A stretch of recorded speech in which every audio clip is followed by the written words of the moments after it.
kutoka shule ya Tibaijuka. Mungu awabariki sana, tuwapigie makofi makubwa sana. Hebu naomba msimame wanafunzi wa shule ya Tibaijuka. Tuwapigie makofi vijana hawa. Mungu awabariki. Ni vijana wetu ambao wako makanisani kwetu, wametoka makanisa mbalimbali, wamekuja kututembelea, lakini wamekuja kutuomba mchango. Wana mahafali yao ambayo itafanyika nafikiri mwezi wa 9 au wa 10. Kwa hiyo wako hapa, ni ratiba zao, na tulishakubaliana kwamba vijana wetu tuwasaidie wanapokuja kutuomba michango. Kwa hiyo ninaamini kwamba tutafanya kitu kizuri kwa ajili yao. Bwana Yesu asifiwe sana. Wangapi wanasema wako tayari kutoa kwa ajili ya vijana hao? Amina. Basi naomba tuweke, naweza ukaleta hapa kitunga ili tuweze kutoa. Leta kitunga ili tuweze kutoa, kwa sababu wako hapo shuleni, na baada ya saa 5:30 wataondoka. Na mnakumbuka walikuja tukawaahidi ya kwamba tutakwenda kutolea wa support. Amen.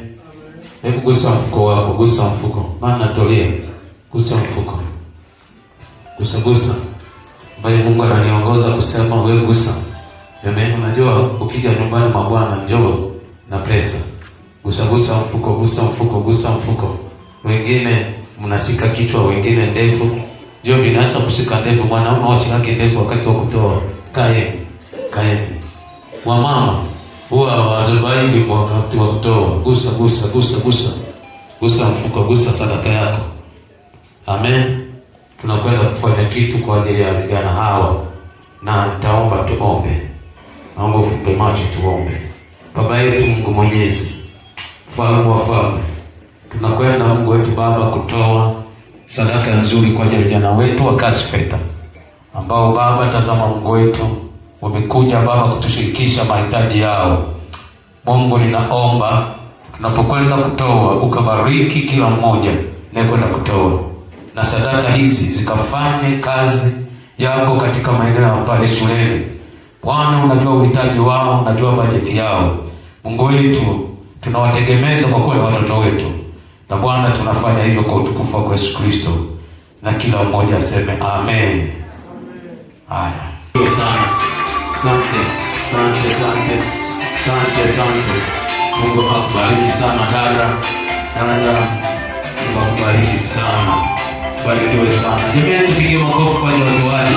Piga makofi hata kama hujatoa wewe, lakini tunajua kwamba Bwana akutegemea. Amen. Maria.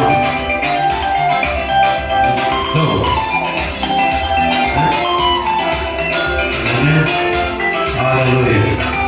Bwana awabariki sana. Mwenyezi Mungu, watoto wako wametoa kwa ajili ya vijana wetu kwa shule ya Tibaijuka. Tunawapenda sana Baba, tunaomba sadaka hizi zipate kibali mbele zako. Neema yako Bwana ikawafunike, na siku zote Bwana watumie kama vyombo viteule kwa ajili ya utukufu wako, katika jina lako Yesu Kristo, amen. Makofi makubwa na vigelegele.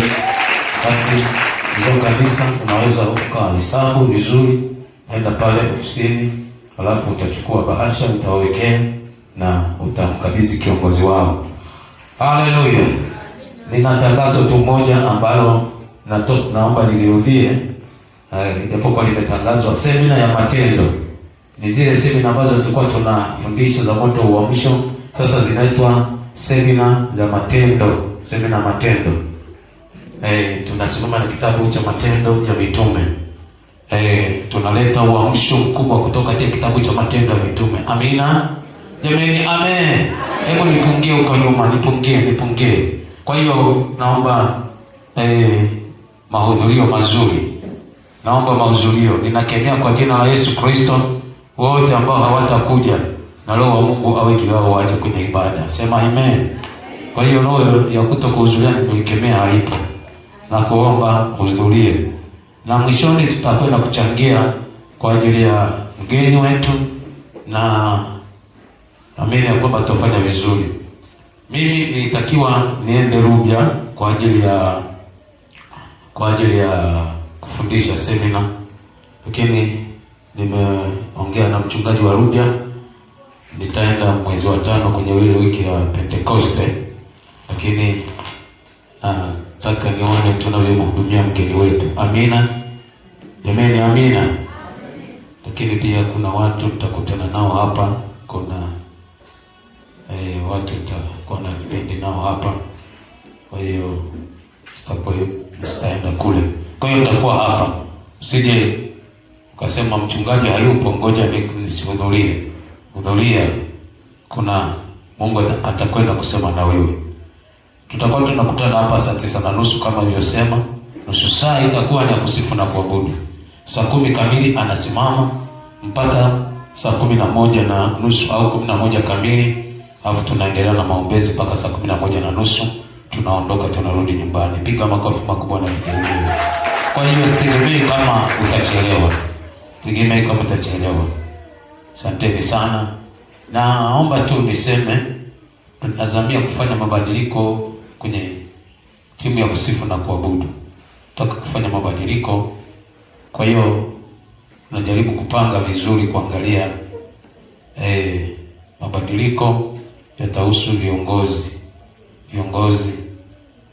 Kwa hiyo tutafanya mabadiliko ili timu ikae vizuri sana. Amina jamani, amina. Tunataka ikae vizuri sana. Kwa hiyo mkiona mabadiliko, ujue ni maombi yetu ambayo tuliomba Bwana tuboreshe kwaya zetu, tukaomba Bwana alete uamsho na Bwana ameuleta. Tunashukuru Mungu. Asante mke wa Daudi. Hebu simama dada. Simama. Namuona dada huyo. Na kwa kweli ni chombo. Mungu ametupa. Tumpigie Mungu makofi makubwa. Amen. Mume ni chombo na mke wake ni chombo. Hebu naomba msimame, njooni hapa basi. Njoo wapendwa wangu. Daudi na mke wako, njoo. Njoo. Ukiwezekana mje mshikana na mikono. Si ni wapenzi? Tuwapigie makofi makubwa na amen. Amen. Wapenzi. Amen. Amen. Amen. Amen. Amen. Unajua nataka nisemeje? Mtie moyo mama. Amen. Anapohudumu vizuri, ukifika nyumbani mtie moyo. Amina. Sawa baba, anaimba. Na nafikiri pia unaweza kuwa wewe mwalimu.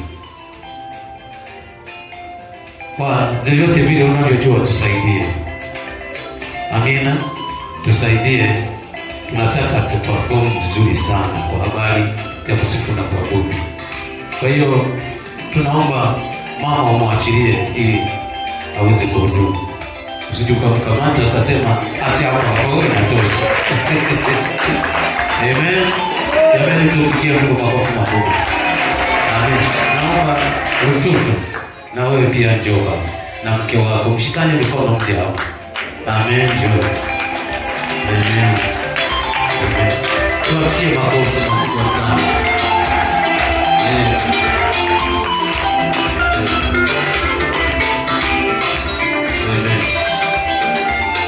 Asante sana. Mungu akubariki sana kwa kumruhusu mama kuja kuimba. Huwa anawahi. Ndio niko hapa namuona anawahi kweli na anabidii. Naomba baba usizimishe ndoto zake. Mtie moyo katika uimbaji. Mtie moyo. Amina. Hebu na wewe ushike mkono basi. Mwambie mke wangu basi na kutia moyo. Na kule ndani basi mtie moyo kweli. Amina. Asanteni sana. Tuwapigie makofi makubwa watumishi wa Mungu. Unaweza kuenda kukaa. Amen.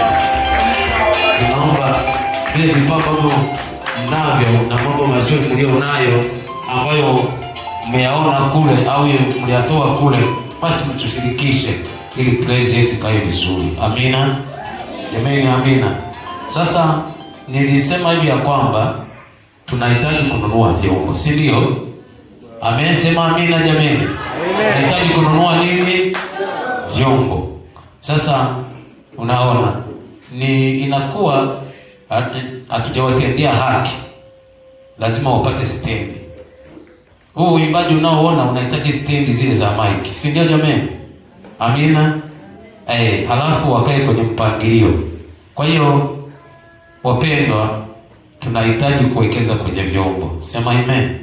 Unaona hapa nagombana na kajaji, wanafungulia mpaka mwisho, haina ile nini wanasema nini ile ya kuchuje na chuje nini, kuna chombo ambacho kinachujaga sauti. Kwa hiyo hatuna, na hivi ndio inasababisha miruzi, mara bass mara sio bass. Wakati mwingine hizi mic kumbe nimegundua huwa haziongei, unakuta wanaimba inaongea tu ya mwimbaji yule anaye solo, lakini nyingine zote zinakuwa chini. Shida tunatumia kifaa kimoja kwa ajili ya nani hii. Kwa hiyo tunataka tuwekeze kwenye vyombo. Sema amen. Mwambie jirani yako tunataka tuwekeze kwenye vyombo. Mshike mkono. Lightness. Shika mkono jirani yako. Alafu nyinyi ni marafiki sana. Amen. Tunataka tuwekeze. Bwana ametupa pesa, tutakwenda kutoa. Mwisho wa mwezi huu tunataka tutoe kwa viwango vikubwa, tununue vyombo. Sema amina. Jamani amina. Wangapi wananiunga mkono tununue vyombo? Asante sana, asante sana, asante sana. Pote ujanyosha mkono. Na wewe ndio utakayeviimbia. Tunahitaji madrums. Sawa jamani? Drums. Tunahitaji gitaa. Na drums bila gitaa inaogamina, gitaa la bass, solo na rhythm. Amen. Mpiga bass, akipiga bass akiwa anaimba, unaona tu ananesanesa kikiki. Hallelujah. Tunataka tupige ile live. Sema amen. Achana na hizi zilipendwa. Tunaimba zilipendwa, unajua. Tunataka tupige live.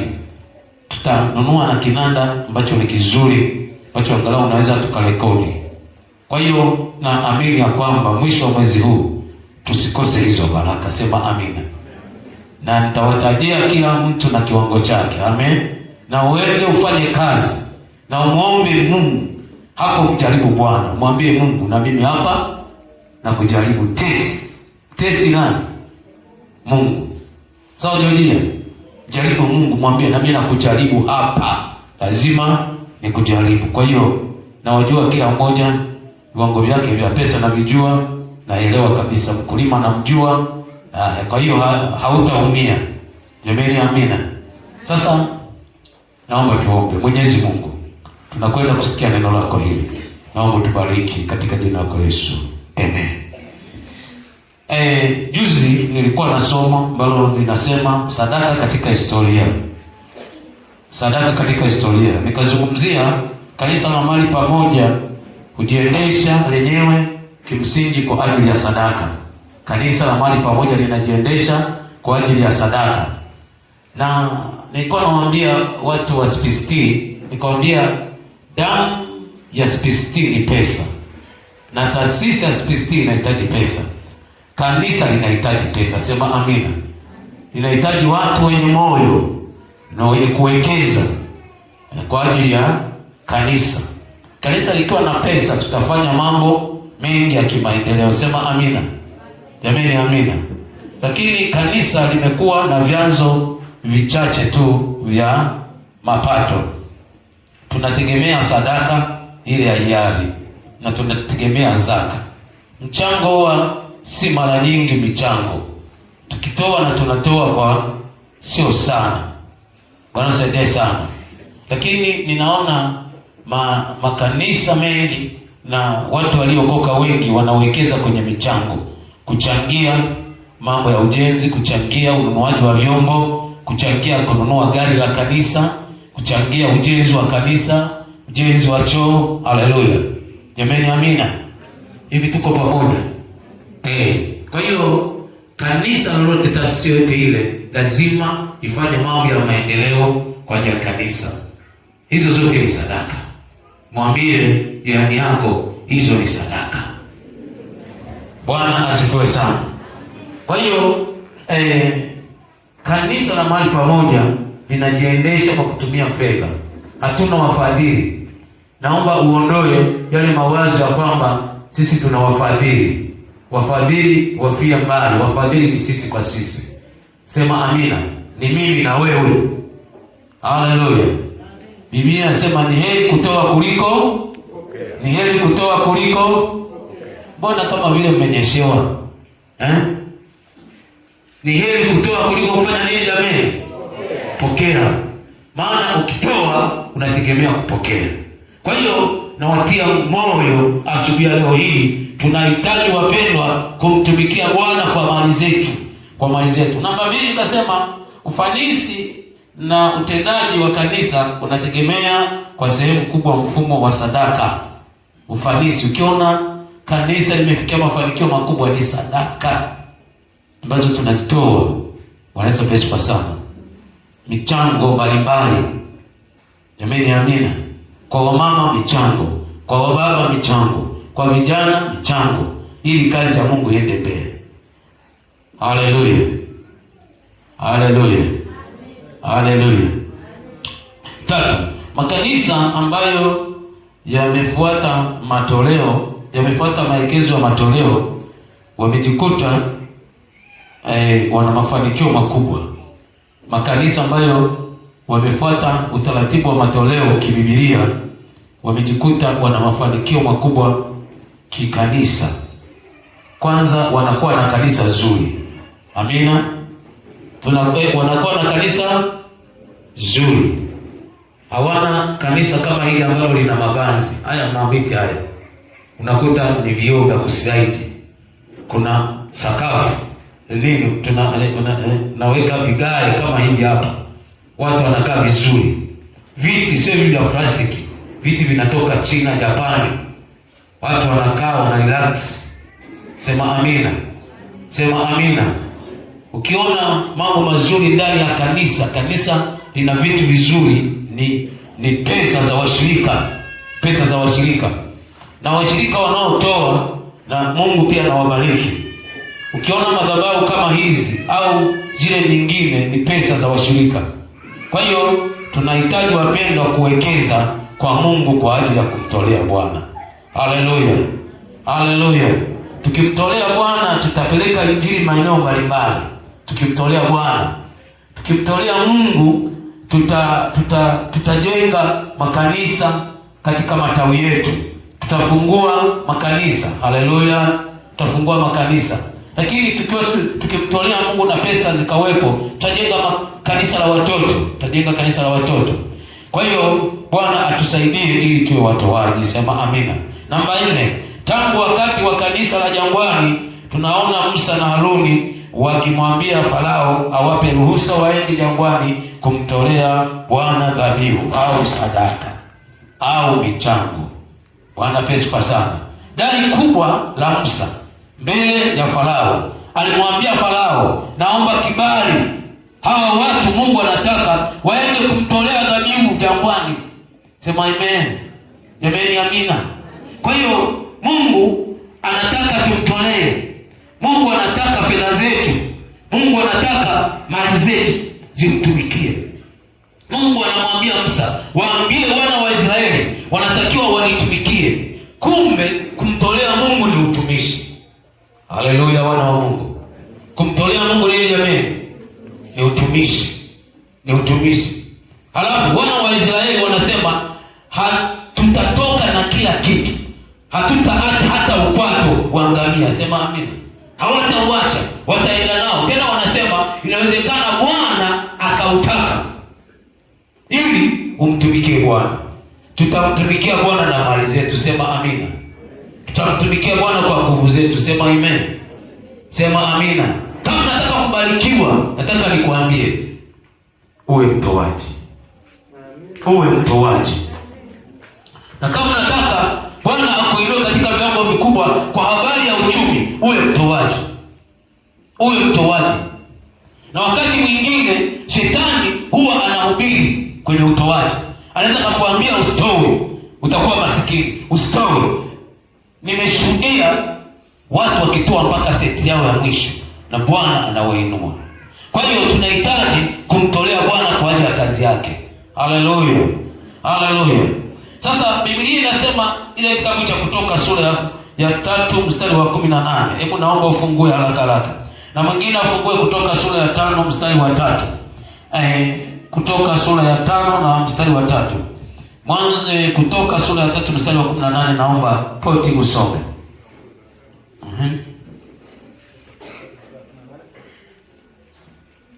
Nao watakusikia sauti yako, nao utakwenda wewe na wazee wa Israeli kwa mfalme wa Misri na kumwambia, Bwana Mungu wa Waebrania amekutana nasi.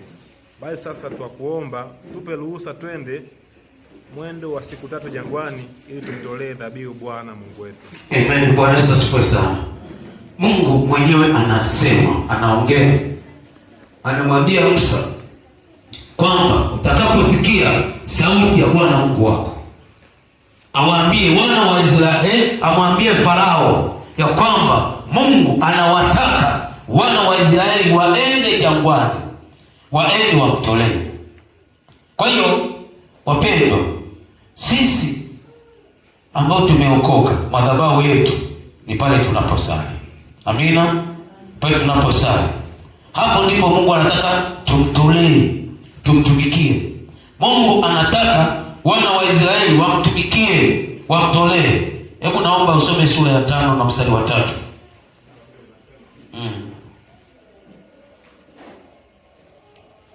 Wakasema, Mungu wa Ibrania amekutana nasi kwa kuomba, tupe ruhusa twende safari ya siku 3 jangwani, tumtolee dhabihu Bwana Mungu wetu, asije akatupiga kwa tauni au kwa upanga. Haleluya.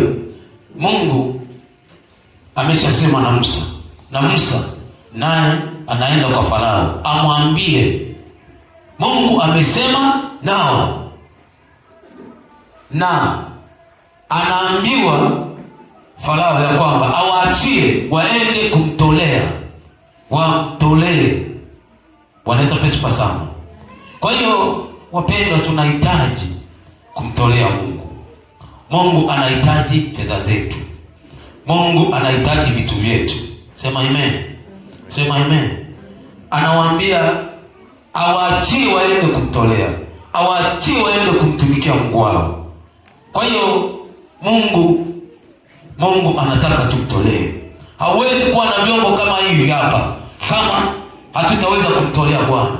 Hauwezi kuwa na kipaza sauti kama hiki hapa kama sisi hatutaweza kumtolea Mungu mchango kwa kununua vyombo kama hivi. Tutajikuta tunahubiri kwa mdomo. Kwa hiyo unapoona popote pale kuna system za vyombo mahali fulani, unapoona kuna vitu vimekaa vizuri, ni pesa. Ni pesa.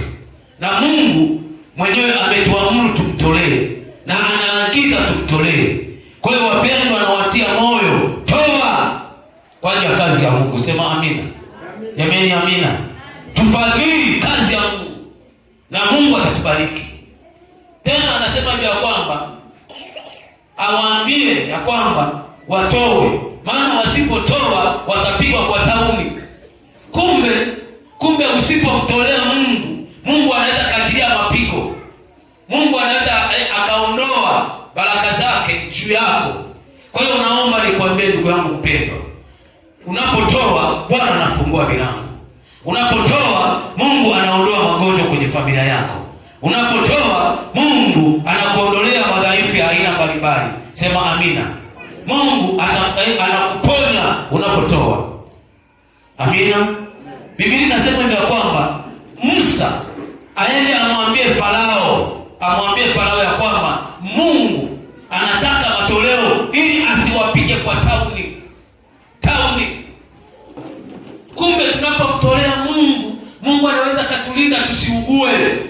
Unapomtolea kumbe Mungu anaweza akakupa neema ukaishi mwaka mzima hata homa haujaugua. Sema amina. Kwa hiyo wapendwa, tunahitaji kumtolea Mungu. Sema amina. Haleluya.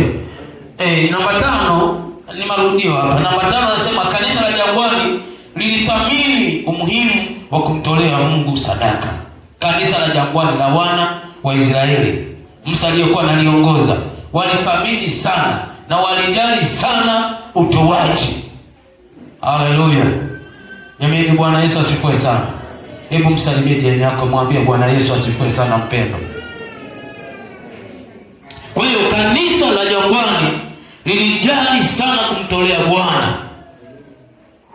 Kumbuka kule Misri walimtumikia Farao, walifanya kazi nzito na ngumu, na kule walilima, lakini tunaona Mungu akaona hawa watu wananifaa wanitumikie.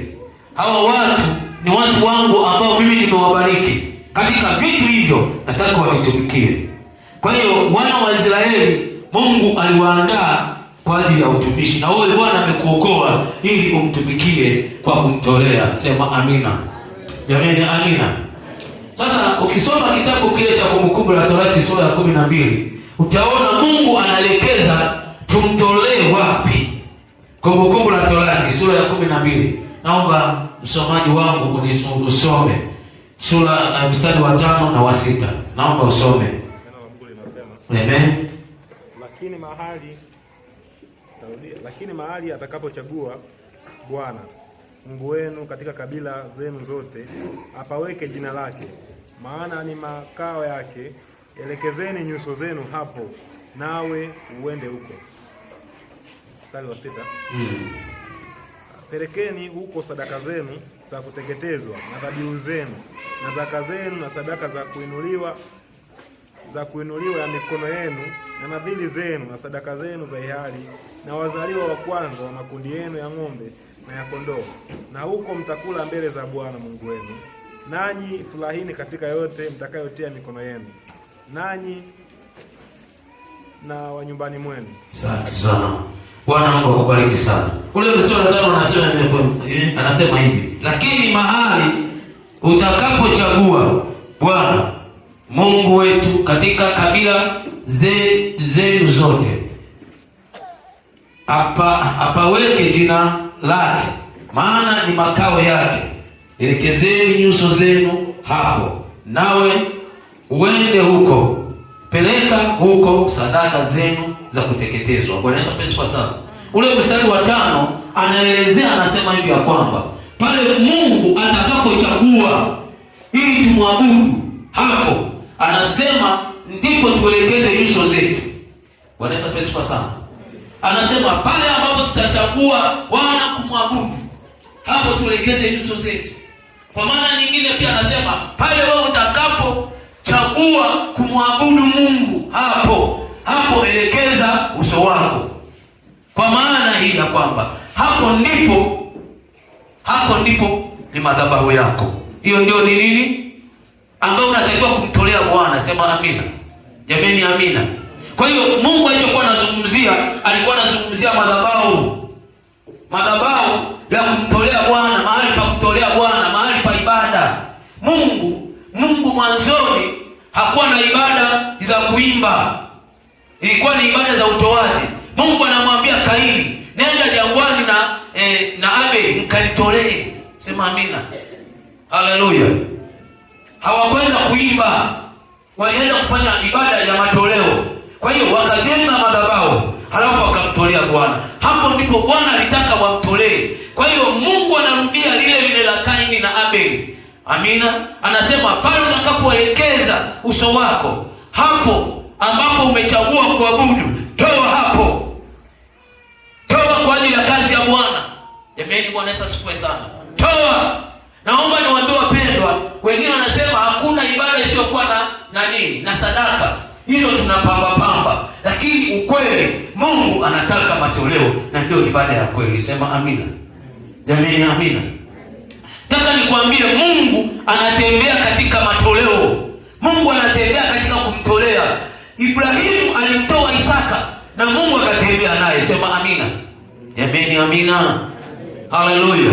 Lakini tunaona Mungu akasema kwamba nitakubariki na wewe utakuwa baba wa mataifa yote, na uzao wako utakuwa kama mchanga wa nini? Wa bahari. Makofi makubwa kwa Mungu wetu. Na ukitaka Bwana akuinue, wewe mtolee. Sasa kuna dhana iliyopo, wengine wanasema wanaotoa ni wale ambao wana pesa nyingi. Mungu huangaliaji vingi, anaangalia vichache ulivyo navyo. Sema amina. Mungu anaangalia 5,000 yako ulio nayo. Mungu anaangalia 1,000 yako ulio nayo. Mungu anaangalia milioni zako ulizo nazo. Mungu anaangalia 1,000 yako ulio nayo. Haleluya. Sema amina. Biblia inasema Mungu anaangalia hata senti mbili. Sema senti mbili. Yule mwanamke mjane alitoa senti mbili. Wengine walienda wananinginiza mabahata, lakini yule mama kwa sababu alikuwa na hiyo akaenda kaitoa. Sema amina. Yesu alipomuona akasema hakika mama huyu ametoa kuliko wote, kwa sababu alitoa kile alicho nacho. Na wewe kama una vingi utadaiwa vingi, kama una vichache utadaiwa vichache. Sema amina. Makofi makubwa na vigelegele jamani. Kwa hiyo nataka niwaambie wapendwa, tunahitaji wapendwa kuwekeza kwa Mungu. Tunahitaji kuwekeza katika utoaji. Nataka niwaambie yako mataifa ya Marekani, Ufaransa, wanatoa zaka, wanatoa michango kwa ajili ya Afrika. Na ndio maana Mungu amewabariki. Sema amina. Jamani amina. Kuna miaka ikifika, miezi ikifika, ni mwezi wa kutoa michango na zaka kwa ajili ya mataifa mengine. Haijalishi ni nani, unakuta mavikapu yako pale, wanaweka pale, wanakusanya. Ndio unaona tunakuja kusaidiwa huko Afrika. Wanasaidia sana. Mikopo ya maendeleo ndio hiyo hapo. Tunajenga barabara, tunaanza na zenyewe nazo kuzipiga panga. Wanasaidia sana. Jamani amina. Jamani amina. Jamani amina. Ndio unaona nyingine zinajenga uwanja wa taifa Dodoma, uwanja wa ndege. Haya mashule ni sadaka za watu. Na yale mataifa unaona Mungu anawabariki. Mungu anawabariki. Sema amina. Amina. Jamani amina. Nataka nikuambia asubuhi leo hii, pendwa, jifunze kumtolea Bwana. Ndio ibada ya kweli. Biblia inasema Mungu anamwambia Musa, nenda mwambie Farao awaruhusu wana wa Israeli waende kumtolea, wamfanyie ibada. Kutoa ni ibada. Sema amina. Jamani amina. Ibada sio kuimba. Sijui kama tuko pamoja, mnanielewa. Ibada sio kufanya nini jamani? Ibada kibiblia ni ibada ambayo inahusisha matoleo. Kwa hiyo nataka nikwambie watu waliofanikiwa walitoa kwa uaminifu.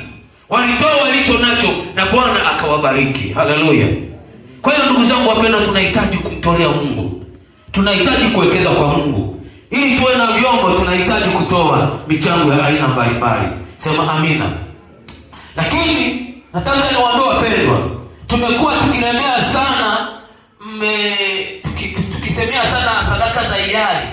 Lakini kuna sadaka za aina nyingi ambazo tunaweza tukatoa na Bwana akatubariki. Leo ninazungumzia juu ya utoaji. Sema amina. Sasa hebu naomba twende haraka tuangalie kwa ufupi somo la leo. Watumishi waliojenga madhabahu kwa ajili ya kutoa sadaka. Andika hivyo. Watumishi nitaweka vizuri. Watumishi walijenga madhabahu zao kwa ajili ya kutoa sadaka. Watumishi walijenga madhabahu zao kwa ajili ya kutoa sadaka. Bwana Yesu asifiwe sana. Ukisoma Biblia kitabu kile cha Mwanzo sura ya 12 na mstari wa 7. Naomba poti usome. Utagundua, naomba usome.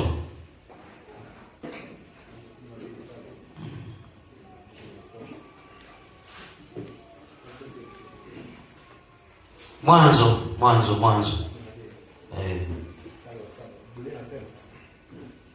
Bwana akamtokea Abrahamu akasema, uzao wako nitawapa nchi hii, naye huku akamjengea madhabahu Bwana aliyemtokea. Rudia tena. Bwana akamtokea Abrahamu akasema, uzao wako nitawapa nchi hii, naye huku akamjengea madhabahu Bwana aliyemtokea. Bwana Yesu asifiwe sana. Biblia inasema ule mstari wa 7, Mungu anamwambia nani? Ibrahim. Abraham. Anamwambia, asante sana. Anamwambia Abraham. Anasema Bwana akamtokea Abraham akasema, uzao wako nitawapa nchi hii, naye huko akamjengea madhabahu Bwana aliyemtokea. Sema amina. Abrahamu Mungu alimtokea akamwambia ni kwamba unijengee nini? Madhabahu. Sema amina. Mungu alimwambia Abrahamu. Ndugu zangu wapendwa, Abrahamu alijua madhabahu yake, alijua ni wapi ambako anatakiwa kwenda kumwabudu Bwana na kumtolea. Jamani, Bwana Yesu asifiwe sana. Alijua. Kwa hiyo Mungu anamwambia hiyo madhabahu unayojenga ni ya kunitolea. Jenga madhabahu yako, sema amina. Jenga nini jamani? Madhabahu ya utoaji. Jenga madhabahu ya utoaji. Jitahidi sana. Na ukijenga madhabahu ya utoaji, Bwana atakubariki. Lakini Biblia inasema kwamba kwa ajili ya watoto wake na uzao wake, asubuhi leo hii yuko Mungu mahali hapa. Bwana Yesu asifiwe sana. Yuko Mungu mahali hapa, sema amina. Jamani, amina. Yuko mahali hapa Mungu. Nataka nikwambie, jenga madhabahu yako. Bwana akamtokea Abrahamu akamwambia ajenge madhabahu. Watu wengi tunakimbilia mafanikio. Tunapohubiri pokea kwa jina la Yesu, unasema napokea. Lakini kupokea tu bila wewe kujenga madhabahu yako ya utoaji, ukatoa kwa uaminifu, ukatoa kama Bwana anavyotaka, mpendwa, unaweza ukatafuta hizo baraka ukazikosa. Naweza hapa tukahubiri, wengine wakabarikiwa, wao kabakia hivyo hivyo. Naomba nikwambia kwamba tunahitaji kujenga madhabahu ya utoaji. Sema amina. Jamani, amina. Biblia inasema mpende Bwana Mungu wako kwa moyo wako wote. Ni amri ya ngapi? Amri ya ngapi? Ya kwanza. Mpende Bwana Mungu kwa moyo wako wote. Sasa kumpenda Mungu kwa moyo wako wote ni pamoja na wewe kutoa mali zako. Ni pamoja na wewe kumpenda kwa ajili ya mali zako.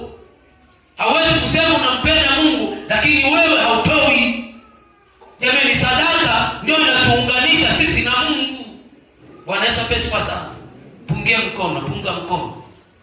Unajua tukifika kipindi kama hiki, shetani anaweza kukupiga usingizi ili wewe usipokee. Ili wewe usipokee. Hebu tena punga mkono, punga mkono, punga mkono. Asante sana. Madhabahu siku zote huwa ina kitu. Na madhabahu ukiachilia utainuliwa. Jamani, amina. Utainuliwa. Angalia wote waliotoa ndani ya Biblia walijenga madhabahu. Wewe madhabahu yako ndio hii hapa, sema amina. Labda madhabahu yako ni ipi? Hii hapa. Bwana Yesu asifiwe sana. Utufu, madhabahu yako ni hii hapa. Kama unataka Bwana kutokee na muone Mungu katika viwango vikubwa akikuinua, wewe uwe mtoaji, sema amina. Ukisoma kitabu cha Matendo ya Mitume sura ya 10, Biblia inasema kwamba alikuwepo mtu mmoja anaitwa Kornelio ambaye yeye alikuwa anatoa sadaka, anawapa watu. Na Bwana alikuwa amembariki, sema amina. Alikuwa amefanya nini? Amembariki. Na Biblia inasema ya kwamba Mungu akasema naye waziwazi mchana, akamwambia sala zako na sadaka zako zimenifikia. Na sadaka, sema na sadaka. Sema na sadaka. Kumbe Mungu anaangalia pesa zetu, anaangalia mali zetu, anaangalia vitu vyetu, sema amina. Halafu anamwambia, anasema na sala zako nazo amezisikia. Bwana Yesu asifiwe sana. Bwana Yesu asifiwe sana. Nataka nikuambia asubuhi leo hii, tunahitaji wapendwa kujenga madhabahu ya utoaji. Wengi wametoa wakakata tamaa. Ninaona wakati mwingine tunaposema tutoe, hata yule ambaye anacho, unaona naye anacheka tu. Shilingi 1000. Sadaka huwa inauma. Hakuna mtu anayetoa sadaka anacheka. Sema amen. Sema amen. Ibrahimu alipomtoa Isaka kama sadaka hakucheka. Alikuwa anapeleka mtoto wake kumchinja. Mungu anataka sadaka, anataka achinje. Hakuna wakati wote ule mtu yeyote anayepeleka sadaka anaenda anacheka. Ila sadaka, lakini katika uso wa kawaida sadaka inauma. Sema amen. Sema amen. Jameni, amina. Tunahitaji kumtolea Mungu, tunahitaji kumpa Mungu. Wapendwa, hali yetu ni duni hapa kanisani. Naona vyombo vyombo. Mimi nilikuwa nategemea Bwana angekuwa anasema na kila mtu, au angesema na mtu fulani kwa ajili ya vyombo. Kwani Mungu hasemi? Kama Mungu anaweza kusema kwa vitu vingine, basi Mungu aseme kwa ajili ya vyombo. Na kanisa bila vyombo, hilo kanisa ni bubu. Amen. Amen, amen. Hamtaimba kwaya zikanoga, hamtaimba waimba sifa ukaona kwamba wameingia rohoni. Kwa nyakati hizi tunahitaji vyombo. Wanaweza pesa sana. Tunahitaji vyombo, tunahitaji speaker. Hizi speaker ni marehemu hizi. Unasikia ninavyoongea hivyo? Speaker haitakiwi iongee namna hii, ipige zzz. Hapo tayari imeshaungua. Na ikiungua inarudisha moto kwenye mixer, na mixer nayo inaungua. Kwa hiyo wapendwa, tunahitaji kuwekeza kwenye utoaji. Sema amina. Na kama unataka Mungu akubariki, hebu toa. Toa. Na ukitaka Mungu akubariki, usimshirikishe yote yule, wala mume wako wala mke wako. Amen, amina. Biblia inasema unapoenda kutoa sadaka, hata mkono wako wa kushoto usifanye nini? Usijue. Sasa wewe unafungua burugutu la pesa, au jamaa anakuambia unatoa za nini? Sasa mimi naenda kutoa pale, nakwambia wewe acha, tuko wengi. Nataka nikwambie, Ibrahimu hakumshirikisha mke wake. Hakumwambia mke wake, wala mke wake hakujua wanaenda kumtoa nani. Sema amina. Jamani, Bwana asifiwe. Hakujua. Ibrahimu alijua anaenda kumtoa Isaka, lakini Isaka hakujua kama anakwenda kutolewa. Haleluya. Hapo Biblia inasema Isaka anasema, baba, sadaka wa kuteketezwa yuko wapi? Sema amen. Sema amina. Ulishawahi kutoa sadaka nikakwambia wewe, mimi sadaka iko wapi ya kuteketezwa, ya kutoa? Lazima ujihoji ndani ya moyo wako.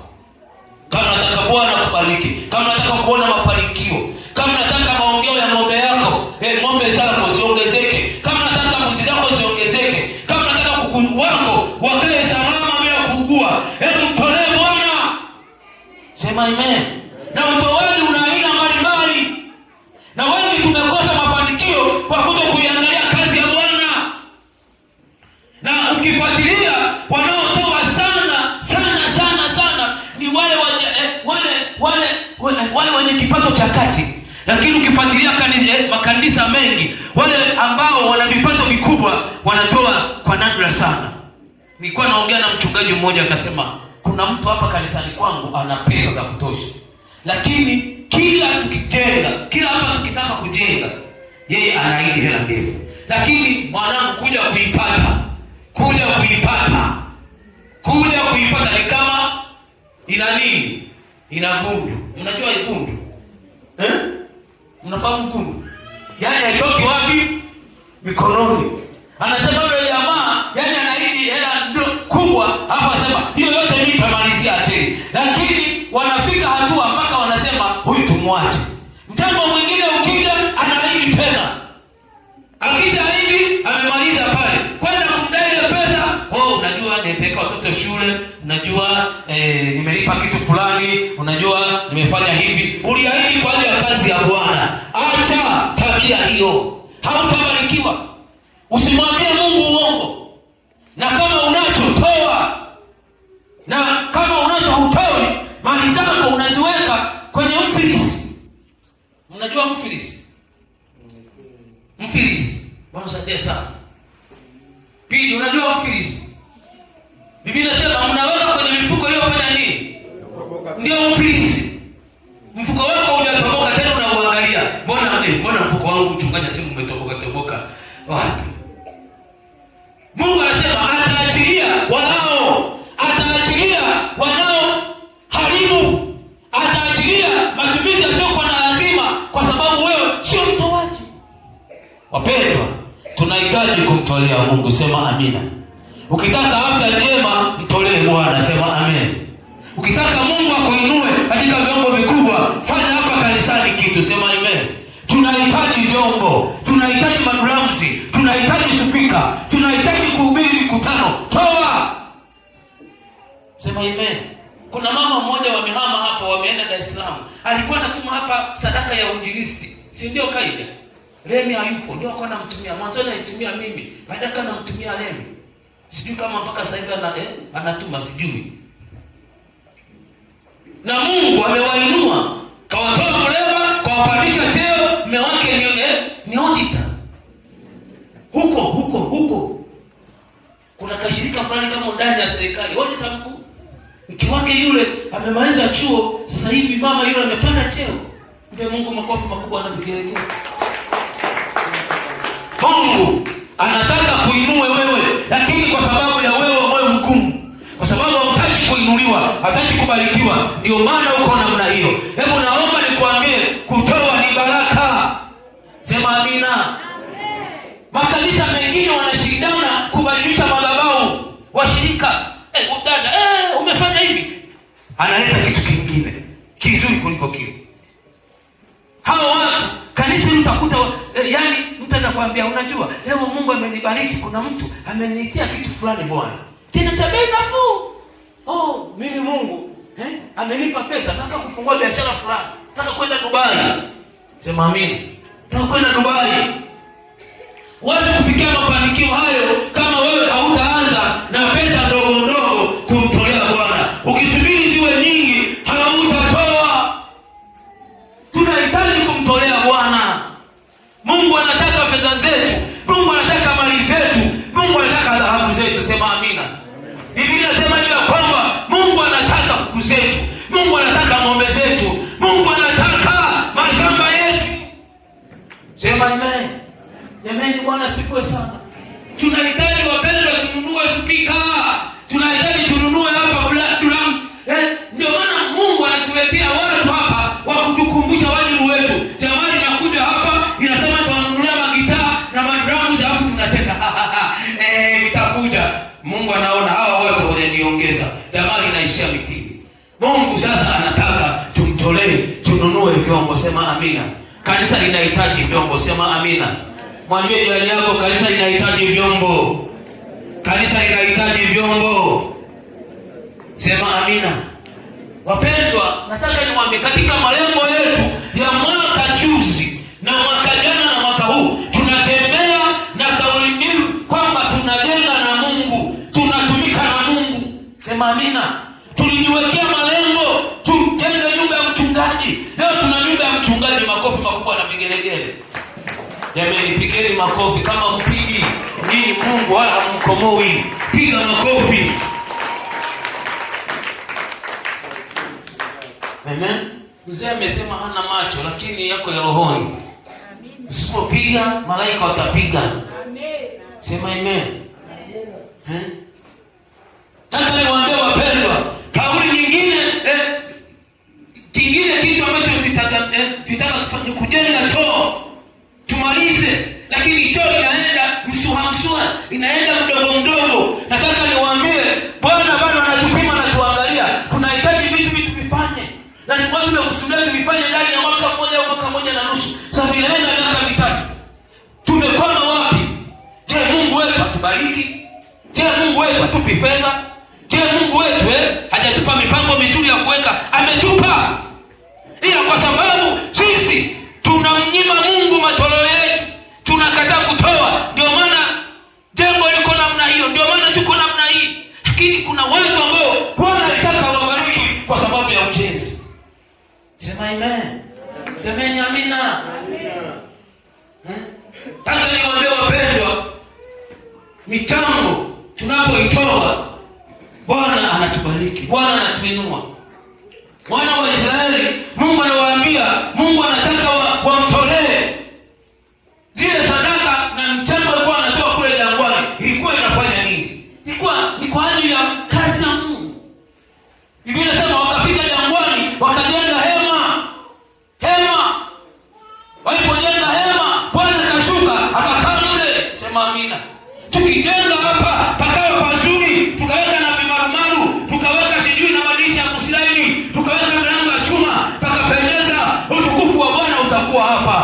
Sema amina, mtu wa Mungu. Sema amina. Tukinunua vyombo tukaweka hapo, tukaweka hapa, tukawa na muziki mzuri, tukaimba kama dada alivyokuwa naimba hapa, sauti zinaenda barabara, zinaenda vizuri, Bwana atainuliwa na Mungu atashuka na watu wataokoka. Sema amina. Sema amina. Asubuhi ya leo yuko Mungu hapa, anataka tuinue kwa viwango vya utoaji. Anataka tuinue ili sisi tumtumikie. Wapendwa, tutoe. Toa. Ninasema toa utabarikiwa. Toa, toa, toa ubarikiwe. Angesema usitoe, usitoe hautabarikiwa. Lakini anasema toa. Kuna watu hata kama ungesema hii ni kazi ya Mungu hawezi kutoa, lakini ngoja nisibariki. Ngoja hapa kijana atangaze uchumba. Natoa laki tano.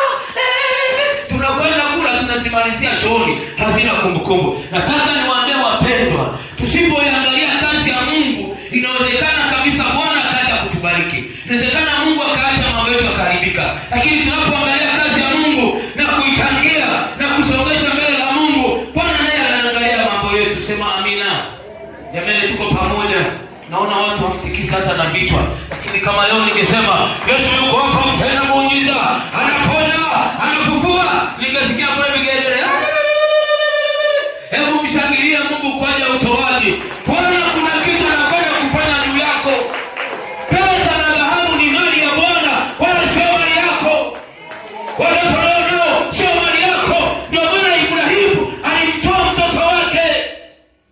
Sema amina. Sema amina. Viatu hivyo navyo sio mali yako. Koti ulio nayo sio mali yako. Mwana ulio nao sio mali yako. Bwana kiutaka na kunyang'anya. Sisi tumeazimwa, mali tumeazimwa ili simtumikie Bwana. Na aliyeokoka, ukiwa na mali, ukiwa na fedha, ukiwa na kila kitu, hicho kinamtumikia Bwana. Tuseme amina. Mtu mmoja anasema kwenye Biblia, mimi na nyumba yangu nitamtumikia Bwana. Hakusema mimi nitamtumikia Bwana na vitu vyake vyote. Sema amen. Sema amina. Unapomtolea Mungu unafunguka. Unapomtolea Mungu unakuwa na wigo mpana wa Bwana kukuongezea na Bwana kukuzidishia. Wengine tumepata mikosi, wengine tumepata hasara kwa sababu Mungu alipotaka tumtolee tukamnyima, tukaacha, tukapuuza, na matokeo yake tumebakia hatuna na chochote kile. Hebu asubuhi leo mtu ambaye anasema anataka kubarikiwa, hebu shangilia. Mtu ambaye anahitaji kubarikiwa, hebu shangilia. Wewe toa kwa Bwana na Mungu awabariki sana. Tutaendelea wiki zinazokuja. Ningeendelea Jumatano, ningeendelea Ijumaa, ningeendelea Jumapili. Nataka tufikie viwango vya kumjua Mungu katika utoaji. Nataka tumuone Mungu akituinua kwa ajili ya utoaji. Sema amen. Na wewe unapoomba unamwambia Mungu, nimekutolea hii pesa yangu. Mungu, kwa nini haunibariki? Nimekupa hii mali yangu. Kwa nini mimi nakuwa masikini? Kwa nini mimi siinuliwi kama wengine? Kwa nini mimi sina gari kama wengine? Kwa nini mimi sina nyumba kama wengine? Kwa nini watoto wangu wanasoma shule za kawaida? Bwana yuko hapa. Bwana yuko hapa. Nataka niwaambie wapendwa, mjaribu Bwana Mungu wako uone. Naomba tusimame. Bwana. Baba yetu Mungu Mwenyezi, tunakushukuru sana kwa ajili ya somo zuri. Bwana Mungu wetu linatufungua akili zetu na fahamu zetu, hata uelewa wa neno lako Mungu. Tunaona wana wa Israeli ulitaka wakutolee, na Bwana wakajenga madhabahu, na wewe Bwana uliketi pale, walitoa. Mungu wabariki watoto wako hao, ili somo liwajenge, liwaimarishe, wajue kutolea. Naamini kwamba Bwana wewe Mungu umeweka hazina nzuri ndani ya mioyo yao, wafunguke katika jina lako Yesu Kristo. Tuseme amen. Sema amina.